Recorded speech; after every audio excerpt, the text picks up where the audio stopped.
جی یہ سورہ الحشر کی آیت 21 کے بارے میں ہے سوال. اعوذ باللہ من الشیطان الرجیم بسم اللہ الرحمن الرحیم. لا يستوي اصحاب النار واصحاب الجنہ اصحاب الجنۃ هم الفائزون.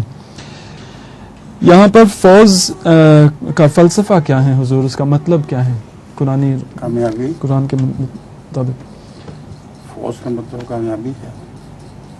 اس میں کوئی پوچھنے والی بات مجھے سمجھ نہیں آئی. وضاحت کرے پھر میں بتاؤں گا.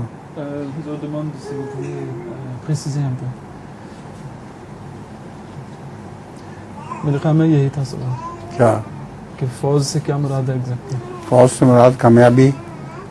اصحاب الجنت هم الفائزون، وہی ہوں گے جو کامیابیوں پر فائز ہوں گے.